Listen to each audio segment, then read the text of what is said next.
Duolingo sucks at really explaining why you got something wrong, and this particular Spanish concept can be really hard to understand. So let's talk about it. In Spanish, there's two endings that equal the ing ending in English, like cooking, drinking, and writing. You use the ando ending if the verb ends in ar, like cocinar. To say cooking, you remove that AR ending and you replace it with ando. So what do we get? Cocinando. For verbs ending in ER, like beber, or IR, like escribir, you use the yendo ending.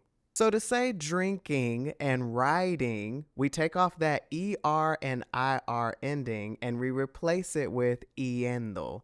So what does that leave us with? Bebiendo and escribiendo. Nice and easy. Now, when we use the ing ending in English, we usually before that say is, am, or are. She is cooking. I am cooking. We are cooking. The same thing is true in Spanish, so we frequently will use estar for this.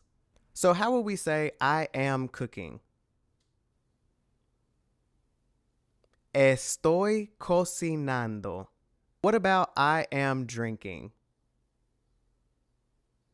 Estoy bebiendo. And for this example, what about I am writing?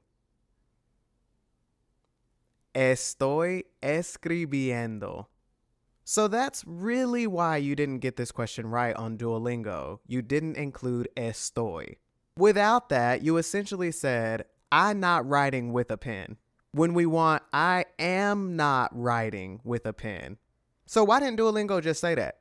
Why did it say that the correct answer should have been yo no escribo instead of yo no estoy escribiendo?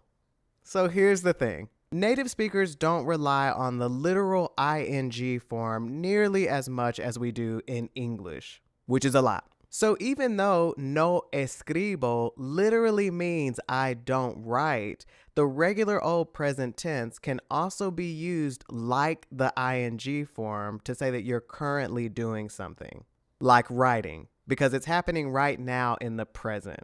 I ain't gonna hold you. I am somebody who definitely overuses the ing form, and I personally would have definitely said, no estoy escribiendo. And that's still correct. So just do whatever works best for you. Just don't forget estoy.